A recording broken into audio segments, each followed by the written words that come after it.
Bonjour people and welcome back to another review. This time we are looking at the Dark of the Moon Voyager class Megatron.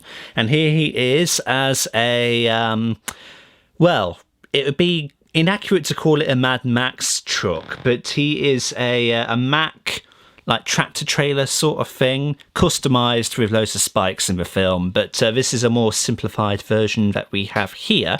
Voyager class is long for a Voyager class, especially in vehicle mode. But that's because there's no special like magic that shrinks the robot up anymore into the vehicle. There's nothing that compacts him. You can see the entire length here is basically the entire length of the robot mode. It's reflective, but it is what it is. Now, there's kind of two iterations of this specific version of Megatron that exist currently. There is this original version, which I was very fortunate to get on eBay, and there is the Studio Series version, which they upsized to a leader class. And saying upsized is kind of a wrong term, because that insinuates that it's the same figure. It's not. It's completely different. I actually kind of prefer this one. I have a really soft spot for it. Proportion wise, I think the successor is probably better, but there's just things about this which I can't really quite explain, which I just prefer. But anyway, Megatron in this iteration is like a dirty brown kind of colour. You've got light grey for the tanker, which goes along the track here. You've got dull black for the spikes, black wheels everywhere. You've got red translucent windows, except it's not clear plastic. You can't actually see in through there. This is removable. This is the tarpaulin that becomes his hood.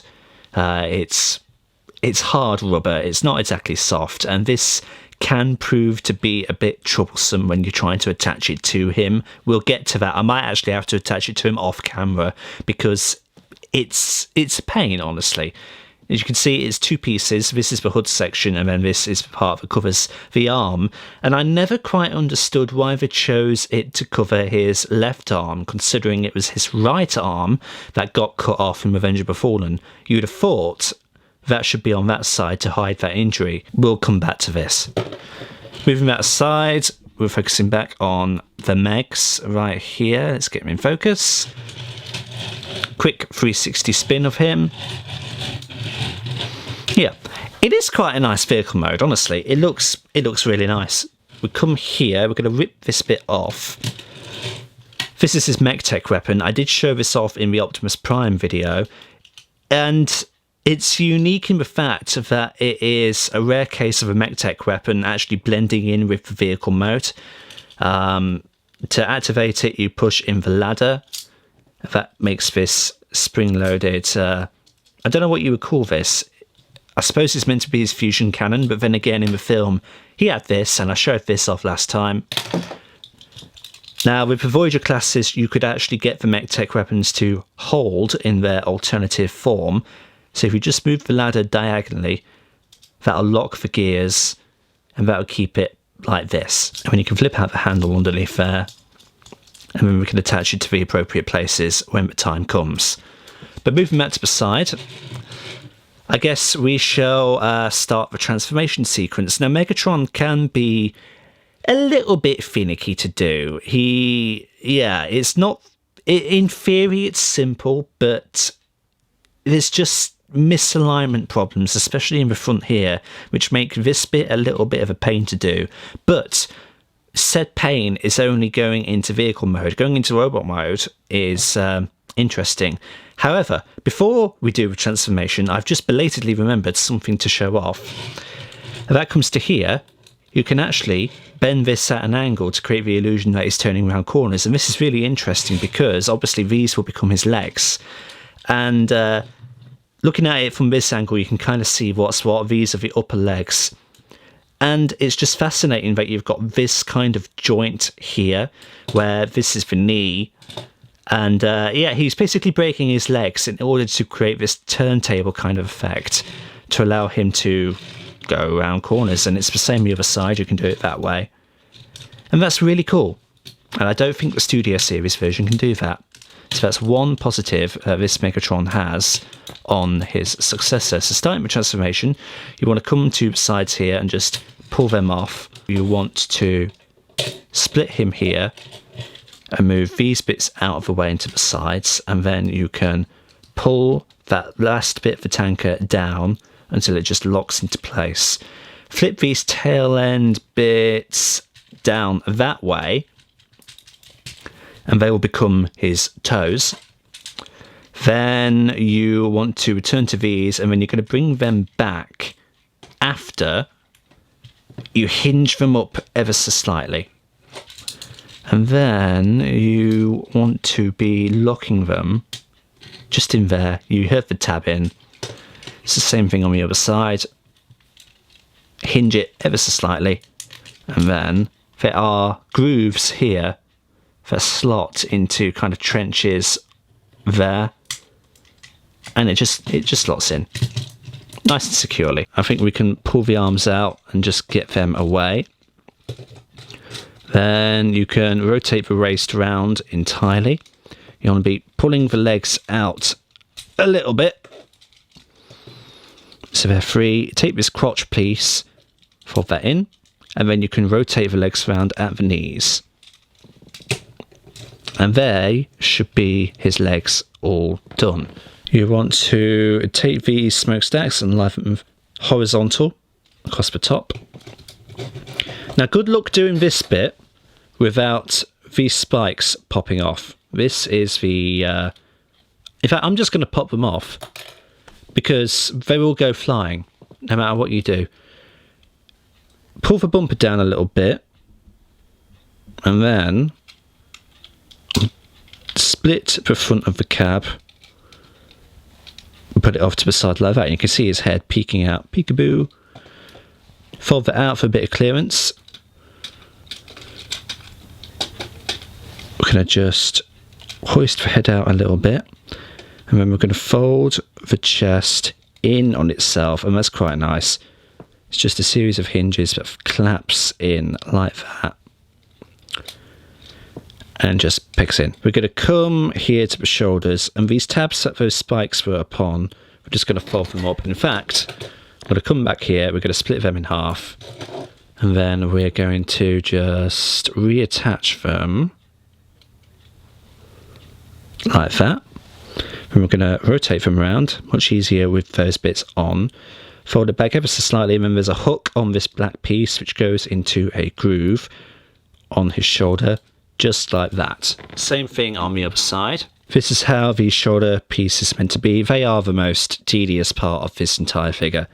Straighten up his head a little bit, come to his arms and just fold out his hands. I've rotated his arms into the correct way so that the tires are on the sides, and obviously his hand is orientated the correct way. Fold out the other one. Now, because my figure is second hand, this bit doesn't quite work properly, but you're meant to split these bits open, and they're meant to go at diagonals, but for some reason they are very stuck on mine, and we'll be very fortunate to get them in the right position. I'll try and do it off camera, and then we'll return once I've done it. And there is Megatron in his fully transformed robot mode. Now, what can we say about this specific version of the Dark of the Moon iteration? Yeah, he's lanky. That's the best thing. And I've just realised something else. You just want to be collapsing... I might have mentioned it already, but you want to be collapsing those tyres in at an angle so they sit semi-flush against the back of his legs. They don't, obviously, because it's a weird angle and everything, but you want to be doing that.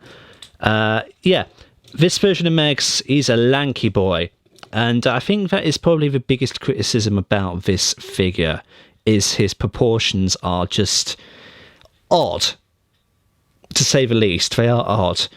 He never quite looked like this in the film, especially as the Frankenstein hybrid that he kind of became with the weird arm and the half face and everything. But I think there's a certain charm to him like this. He's a very nice scaled Voyager class figure, and he fits in really well with other pieces of my collection. And yeah, I think my main critique of him is if his head was a little bit bigger, and I think this is shared by most of the community. If his head was bigger, then it would be a near perfect figure, honestly. But as is, he's fine. The dirty brown bronze kind of, well, it continues throughout the entire thing. It's his main colour scheme. You've got this pale white grey that emerges on his arms now with the reveal of the robot mode. His hands also, they're an even paler. They're like a dirty off yellow sort of thing, which, granted, in this form Megatron is full of rust. He's not been taking care of himself in the 3 years between Revenge of the Fallen and Dark of the Moon. He's going to look off. His legs look quite nice. He's ditched the tyre feet and he's returned to actually normal appendages down there. But even on the sides, like, it kind of looks hollow. It's not hollow, but it looks lacking when you look at the inside of his legs and you see that's where all the kibble and everything's gone.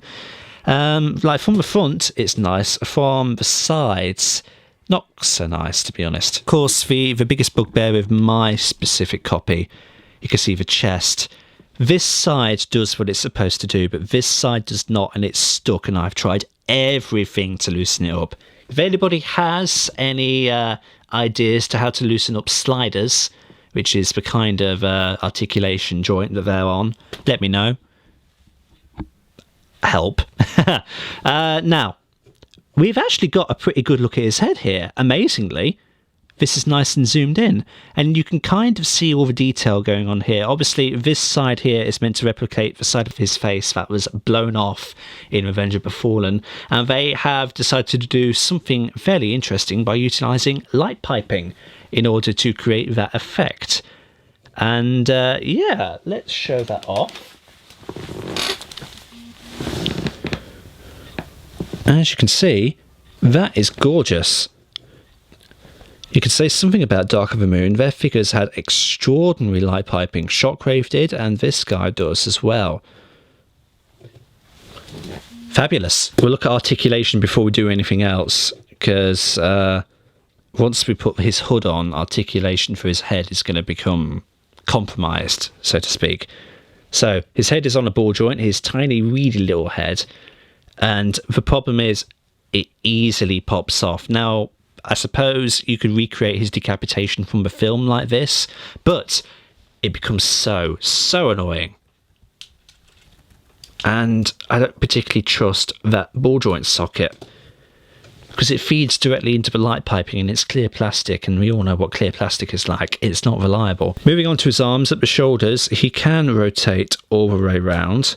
You kind of do run the risk of knocking these things off.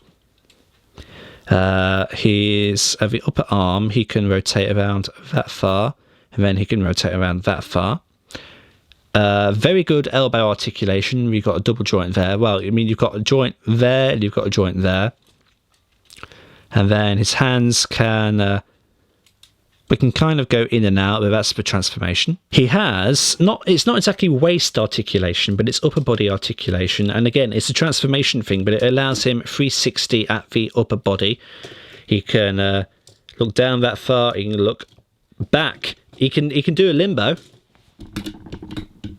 If you want to have fun with that, he can split that far, back that far at the hip, and up that far for a well, I was about to say a decent kick, but it's yeah, I'll stick with decent. I think that's the best word for it, honestly. 360 at the knee, transformation thing again. He can, he's got a really good bend at the knee as well. Really, that's it. I'm going to cut, and we're going to come back, and hopefully his hood will be on and I won't have lost my mind. Thankfully this time it was as stress-free as it possibly could have been. Megatron's actually being very helpful to me this time. There is a special art to putting this hood on, because you always run the risk of decapitating him when you slap this specific bit.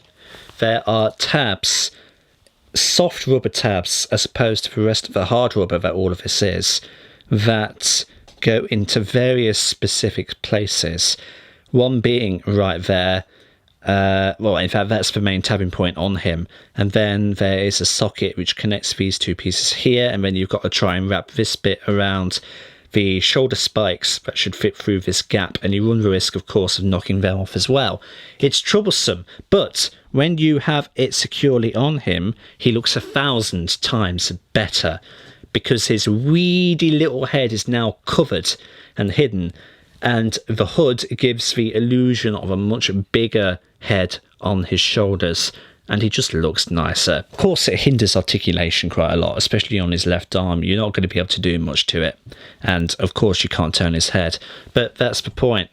And yeah, that illusion of his face being covered, really nice.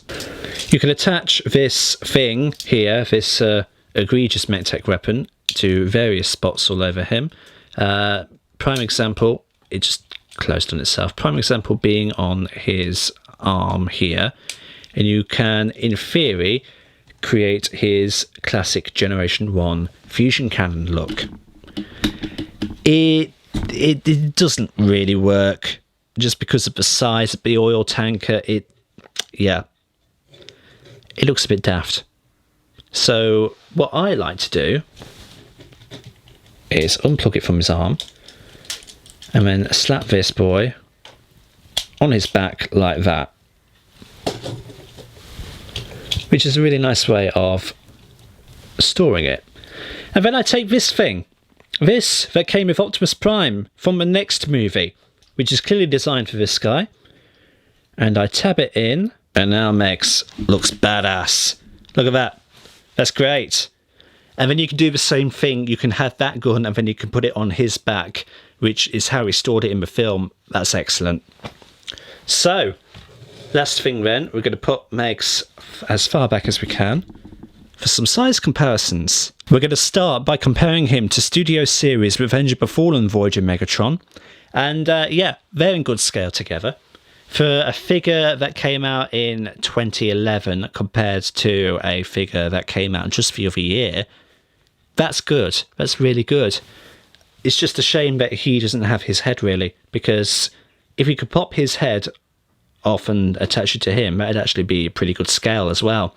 But having these two side by side, it's kind of more believable now that that guy would turn into that guy, because the only versions of this guy that came out beforehand, they didn't look particularly good. And now you've got a definitive Revenge of the Fallen figure here in the same scale as what I think is the definitive Dark of the Moon version of him. But yeah, these two look really nice together. Keeping the Megatron train going, we have the Voyager Last Night Megatron, which is probably the best movie Megatron to come out. Not to put shade on the other guy, but this guy, top tier. Is better than his leader class version at least. And these two scale exactly the same, and they are beautiful together as well. And having these three in a line, you can really appreciate the lineage of Megatrons in these films. They look beautiful, all three of them together. Just take a moment to appreciate that. That is the first movie's leader class Megatron. And yeah, this is where the illusion breaks and you just can't believe that this is the same guy. Movie 1, Megatron, came out in 2007. Dark of the Moon came out in 2011. So yeah, that's a ridiculous comparison to make, but it just shows the quote advances with Megatrons through the years. Of these two, I would say this guy is probably better. There's a lot more going on there. There's a lot more clever engineering going on. This guy, you know, 2007, yeah. But I do appreciate him. I appreciate him a lot. So there we go. Dark of the Moon Voyager class Megatron. I like him. I do like him. He has his flaws, especially turning him back into vehicle mode. I can't consciously compare him to the Studio Series leader class version, but if I had to choose, I would choose this one. I just think he looks nicer. My problem with the Studio Series one is primarily his shoulders.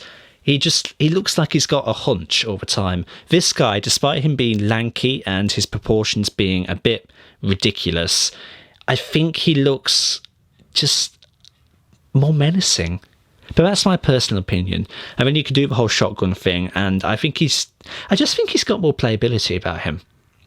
And I'd prefer to have this one on my shelf than I actually would the Studio Series leader. But anyway, that's Megatron. Thank you everybody so much for stopping by and checking out this review. Like and subscribe if you haven't already, and share it around to help out the channel. And until the next time, see you all later.